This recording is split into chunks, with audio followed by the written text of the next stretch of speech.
Melvyn, How you doing, Father? neighbour, Yeah. tell us who you are Okay. and how you're involved. Okay. So my name's Melvyn. I grew up in Hurstway Walk. Yep. Back then it was 31. Yeah, Because I remember. the I numbering remember. system, you start at number 1, went all the way up to 200 and I something. remember. Then they changed it, and then I was 518, and Yeah. So I've seen a lot. Yeah. The walkways used to be open. You used to be able to Yes. run all the way around with your bike, come all the way out at Barrington, come out at Testerton. Yeah, walk along Grenfell Walk. Walk Yeah. along Grenfell Walk, all of that. In fact, it used to be so open. Do you remember when the milk float used to drive inside? Yes, and I did. Yes, and drop the milk. Yes, I remember because we used to. I have to say sorry to the neighbours because we, as kids, we'd sometimes take the milk. Yes. We would take the milk. We would, especially if it was left out for too long. Yeah, so sorry guys if it was your milk that we took. Should have brought it in sooner. So we're kind of, basically what we want to do is we want to get the residents' perspective on what's been going on. Okay. We know that the media have kind of covered this, since this tragedy happened. But what we want to know is how the residents feel, in their own words, about how it's affected them, what's been going on, how they've helped, and where they want to go in terms of which direction in the future and how they see it's progressing in for the benefit of everyone affected. So you tell me, how did you get involved in this? Okay, so I think I'm naturally involved because Yep. the people that are affected are people that I've been to school with, Yep. people that have been living in the area Yep. as long as me or longer. Yep.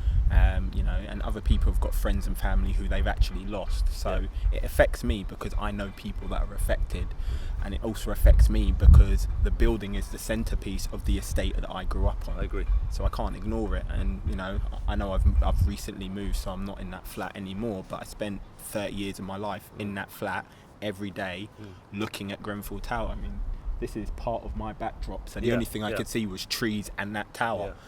And I've moved now, but I can still see the tower, so that's how I know I'm in my home area. You will always be connected to this area. If you've been here for 30 years, it doesn't matter where you go, this is home. Exactly, and I still have to pass it every day, and I can point it out and say that's where I grew up. I've got kids now, and I can say that's Daddy's old house.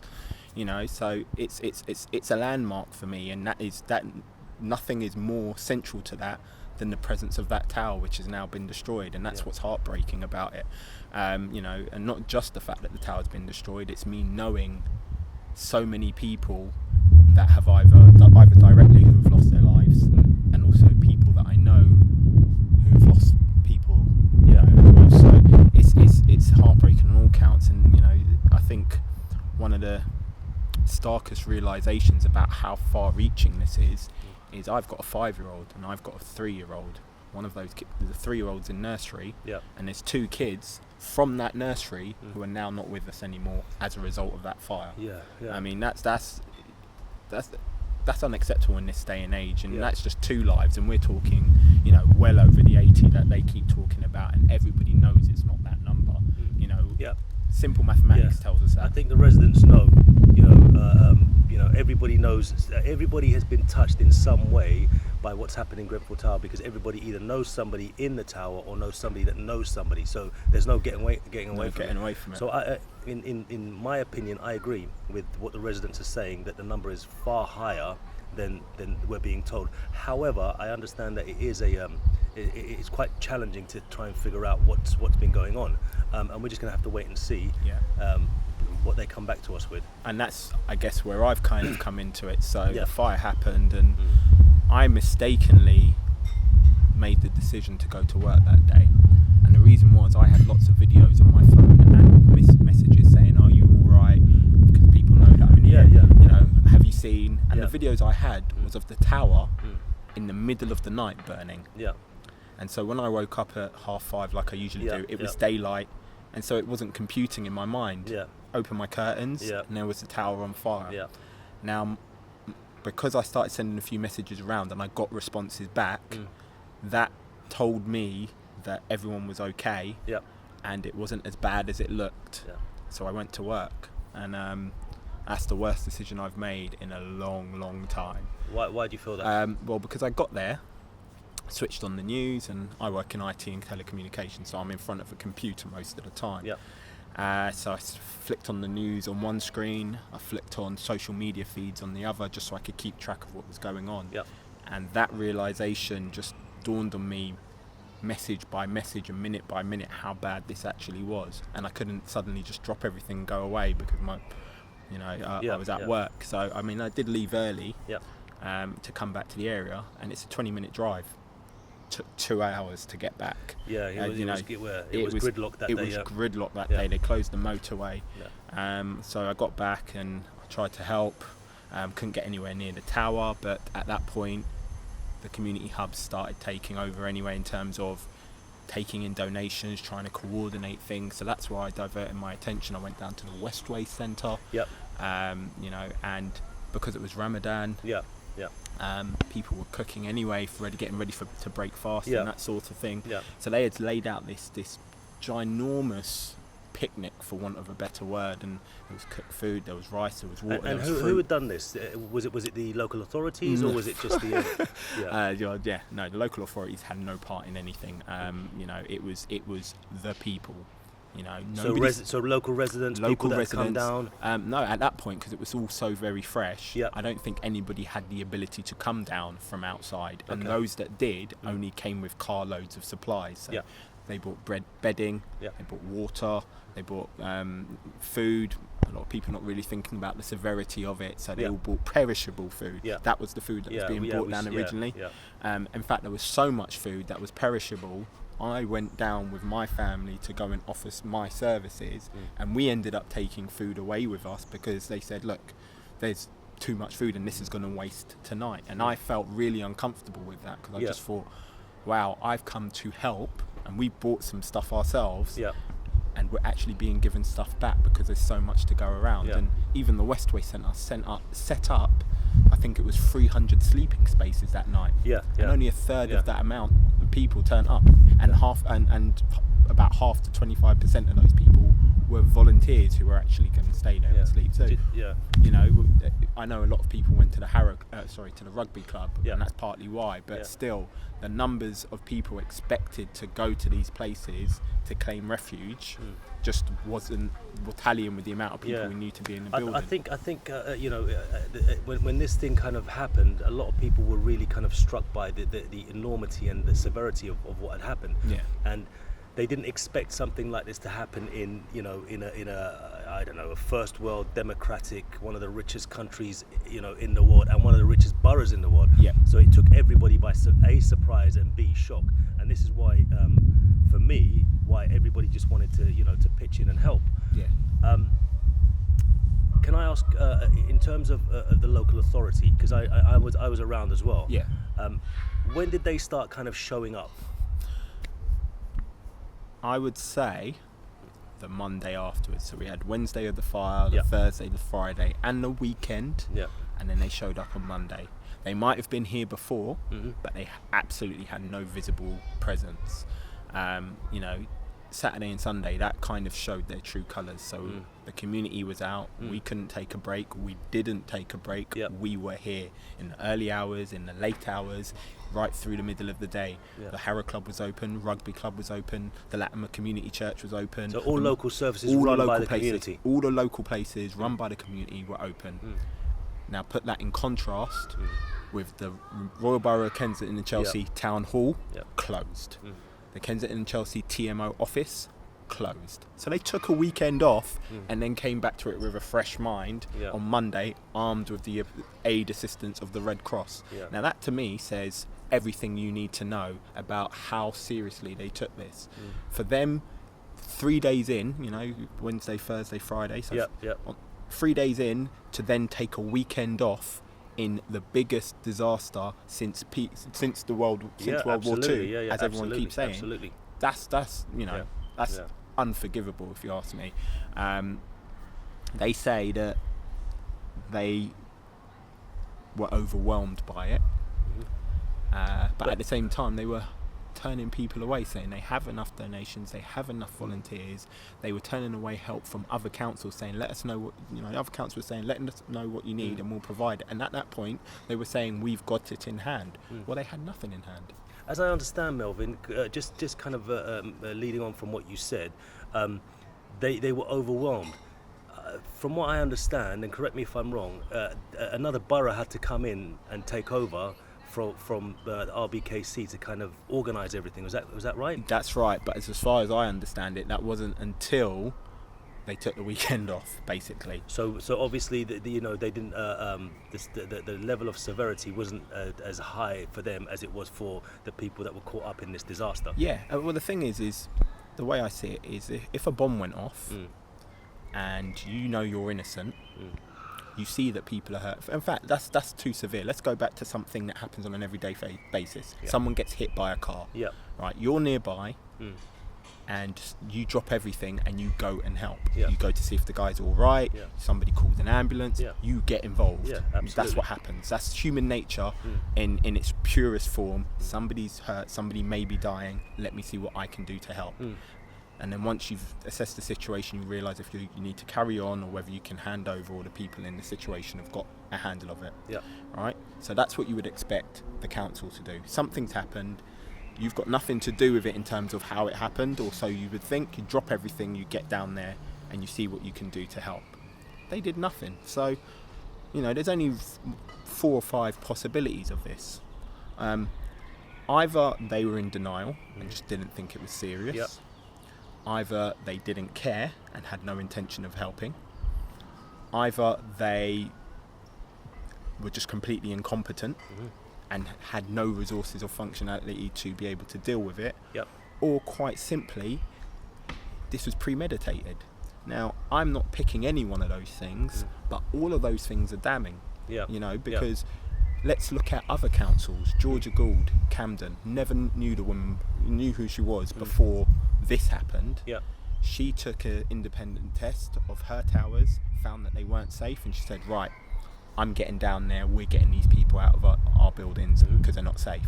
Now, say what you will about that, she's the leader of the council, and she's made herself present at the building with public sector servants who work for the council as well, making them work outside of their hours, outside of their job remits, and they're there in high-vis jackets for all to see, to say, we are here, we are present, we are taking charge of the situation. You may not like it, but we are doing something.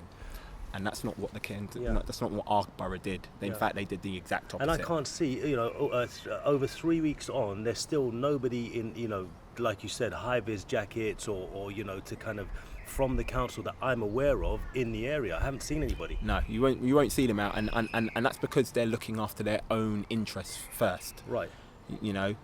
As I say, if you've got nothing to do with it, or if you're innocent, you will drop everything, right? Sure. And you make yourself available. You say, do you want me to call an ambulance? Shall I get a blanket? Does he need water? Yeah. But all of those things. So okay, let me ask you something else. What have they done so far, in your opinion? What assistance are they giving to the survivors and the residents that you've seen? What have I seen? So I can talk about the Westway Sports Centre. They set the place up, and I don't even think it was the council that set it up. It's the people that had come in to take over. They set the Westway Centre up a bit like a GCSE job fair. Yeah, I saw that. You go in, there's a few tables around the edges. You can go and you can get your new passport. They had a table in the corner to set up payments. They had a small stall for housing and legal advice. But when you spoke to each of the people at those tables, one was from Hackney, one was from Hounslow, one was from Haringey. So there weren't any RBKC people there, and the few that there were weren't actually manning the tables. They were just kind of like stewards, ushering people to places. Now, if we look at that as a percentage, I would say roughly 5 to 10% of the people that were running that centre were actually Kensington and Chelsea employees. Right. So just to finish off, what help do the residents need? Okay. And B, what do you want to tell the local community to keep the momentum going? So it doesn't die out. So we we're still kind of we're still on this mission, so to speak, so people don't forget about us in in a month or 2 months time. Okay. That's a big question, but I will try and break it down into 3 parts. So the first thing is, what do we need? Right? We need information. That's not what we're getting, and we need reassurance about the current living conditions that we've got. Obviously, a lot of smoke came off the building, went into people's houses. Debris. Yep. Even Public Health England said they're doing tests in and around the area to see if it's safe. But they haven't even thought to do a test inside one of these houses or flats. That's ridiculous. So people need reassurance that the places that they're living in are safe from an air perspective, from a fire perspective, and also from the building's potential to fall down. So that's what they need, reassurance and information. Obviously for the survivors, what they also need is support in terms of caseworkers and social workers, which I believe they're now getting assigned, but that's 3 weeks later and that's much too slow. Yep. But also they need support services for things like mental health and things, and they might not be ready, but the point is they aren't actually being offered them, and the people that are offering them are members of the community, therapists that have come in just to offer their services for free. So I think there's a real disconnect between, in fact, it's not so much a disconnect, it's just they're not doing their job. Okay. Their responsibilities are not being met by them. Okay. They're being met by the people who actually care, who are here on the ground, and people from far and wide who feel a human connection to this, because this might be a class thing, this might be a race thing, Yep. however you want to look at it from the council's perspective. Yep. But in terms of how this affects us as people, this is a human thing. Yep. You can't look at that building and not feel something. And Yep. if you don't feel anything, it's because you've conditioned yourself to think that you're somehow different from the people in that building. I agree. And that's not true. There were English people in there, although we've not seen any of them. We know who they are. Yep. They've not shown any of them on the camera. Yeah, okay, there were people who were immigrants, not many. There were also Caribbean people. There was a whole plethora. Portuguese people. There was an Italian couple on the 23rd floor. Yeah. So, that's not what we're hearing. That's not what we're seeing. It is humans. Yeah. Life was lost, and roughly 200 people, maybe more, gone. And that's unacceptable. How can that happen in one of the most developed countries in the world? In the most developed borough in the city. Right. Okay. Yeah. So that's that in terms of what the residents and survivors need. What do we need to do to make sure it stays relevant is we've got to keep talking, all right? Because unfortunately you've got things like the mainstream media who are painting a narrative, it was all illegal immigrants and people on benefits and all of that. But they are a necessary evil, and the reason for that is, unfortunately, in places like the Shires and other places in the country, they're not able to see what's going on without the help of the media. Okay. So we do need them to a certain extent to be able to show what's happening in those places who don't have physical access to this place. So that's where I come in. That's where people like Joe come in, and Amanda, and all of those people, because we're not speaking for everybody, but we are speaking for a lot of people. I grew up in Hurstway Walk. Yep. You lived here. They're residents who have specifically said, I'm too old to fight. This is your fight now. But what you're saying is good. And I've had people come up to me and say, I really agree with what you're saying, keep talking. And people have said the same to Joe, people have said the same to Ishmael, and a lot of people who have been speaking. And it's I feel obliged now, even if I don't want to keep talking, I feel obliged that I have to, because now I feel like I'm not just talking for myself. I feel like I'm talking for the people who don't want to speak. I feel like I'm talking for the people who aren't ready to speak. And I'm talking for the people who don't trust anybody, the media, the authorities. Yeah. But the critical thing is, they still want to be heard. Okay. So when such time comes where they say, you know what, I'm ready to speak, you'll have everything ready for them to have and in the meantime, I will keep speaking. You know, I've been on ITV, I've been on Channel 4, I've been on all these things. Not because I want it, I find it really uncomfortable actually. Hopefully this isn't that uncomfortable. Do you know what? I feel like I'm just talking to a neighbour and it just happens idea. to be recorded. Yeah, we are. This is the most comfortable I felt talking about it, because I don't feel like it's going to be misconstrued or cut into a soundbite or anything like that. This is for our community. This is for our community, and it's important that we document it, and it's important that we get our own voice out, because we do have social media now, and do you know what? That is one of the critical things that's going to change it. Provide a catalyst for change, because if you look at all the other times before in history, one of the things that the people didn't have was access to circulate information. And although that's not what social media was designed to do, that's what it's giving us a platform to do. So we now have a responsibility to keep telling our own story and keep getting the message out there.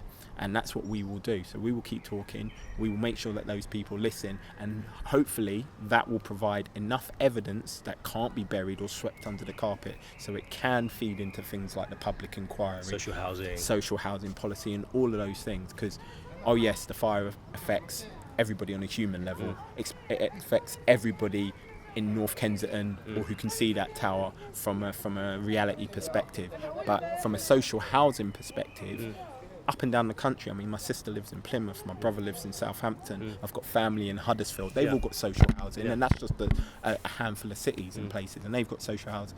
And how the people in this area have been treated social housing wise, it's not uncommon. In fact, it's very similar to the way that people are being treated in social housing up and down the country. I just think that this is probably the starkest example of it, but it is also giving people a name. So people didn't really know what to call it. People didn't really know how to express it. But now they can name it. So whenever anybody mentions Grenfell Tower, it's not just about people that died. It's a representation of mistreatment of people in social housing. Somebody said this to me the other day, and I think it really rings true to what you're saying. Everybody's dealing with their own Grenfell. Whether it's, you know, whether you're here, or obviously it's not, you know, people haven't died, but if it's kind of a metaphor for what's happening in social housing, then up and down the country everyone's got their own Grenfell to deal with. And the thing is we can only do this collectively, and unfortunately it is a numbers game, and one of those numbers games are politics and voting. In this borough alone, if you include the people that are eligible to vote but aren't registered, that's about 15,000. It's roughly 50% of people in this borough out of 110,000 do not vote. That's ridiculous. And what that needs is for us to actually play their game and show them that we are present, because unfortunately what happens is when we don't vote, they completely disregard us. Now, democracy is what this country is built on. A lot of people say it's not democracy, it's a dictatorship. If that is true, what you need to do is call them out and call their bluff. If you engage in democracy and you show yourselves to be the majority, because I believe that it's not so much a social housing versus people not in social housing. I think it's a human thing. If you value humanity and realise that everybody is entitled to a certain level of life, especially in a developed country, right? If everybody turned up and voted, right? I'm not saying who to vote for, but I'm just saying if everyone turned up and voted and played the game, and then there was a landslide victory for not the Conservatives, let's say, that would say, right, we've stood up, we've been counted, what are you going to do? Now they can do one of two things. They can either change and listen to the people, or they can say, oh, actually we're changing the goalposts, and then that will show them to be actually not for who they are, who they are. So either way we win. So you know, that's one of the things we need to do. But also, you know, I've been guilty of this. You know, when there's been TMO meetings and Lancaster West Indies, and we've not been. Whenever there's any sort of meeting or any sort of session where information is relevant for us. How you doing? You're right. You guys need to come in and see how bad it is in there, because there's all stuff in my balcony. I can't breathe today. You know what they tell me when I phone them? Like full capacity. Yeah. And my two kids, and I'm like the closest person up there, and I'm a counsellor. Do you want to tell us who you are? I know who you are, but hi. I'm a local counsellor for this area, but I've been a resident for 34 years. I phoned them up on Thursday night because after that meeting I left with no assurances. When I went up to Eleanor Kelly, I said, Eleanor Kelly, is someone manning that overnight? No. So how am I going to know to evacuate? Because you lot don't want to evacuate us. There's no policies or procedures to evacuate us. So how am I going to evacuate me and my kids? Because I'm one of the closest people up there. Yeah. Right next to it, 20 minutes Yeah, from it. I know where you I are. said, Benazir, how am I yeah. going to evacuate? I'll have to look into that. So I phoned up the council 3 times and I said, listen, you need to get me out of here. We're at full capacity. We'll put you in Victoria with 2 children. No, thank you. You need to sort something out for me. So I've got my social workers now trying to sort something out. But it's just disgusting, right? It's just disgusting. I own a business. I employ 57 people. Yeah, I pay so much money into this government, and when I'm in need, we're at full capacity. It's disgusting. Sorry to butt in because I know That's you're okay. doing That's it. all right. This yeah. This is all I'm relevant. just. This is sorry. all relevant I'm because just we need way to keep with you. speaking. Yeah. I can't even breathe today. I'm having problems with breathing. Yeah, I can hear that. Yeah. It's bad. Yeah. And I've got 2 little babies, man. You know, for me, they're failing me. And what are they going to say when something falls on us? We apologise. Oh, we're so sorry. So you've had no feedback from the people that you've spoken to in the Nothing. council? Nothing at all? There's They haven't nothing. made They're saying we're anything looking clear? into something for you. We're looking into something for you. But there's nothing. I know there's nothing. Just full capacity. Yeah, well, look, thank you Sorry so much, to Benazir. butt in. No, it's okay. sorry. Look, we're It's going just to... I know Melvin's Yeah. doing a lot. I'm Yeah. trying to do my best to be a mum right now, Yeah. and it's just hard. I can't balance. I'm losing my mind. Yeah. I need psychological help right now. And 2 psychologists came around. They're like, oh, I found them. I don't know.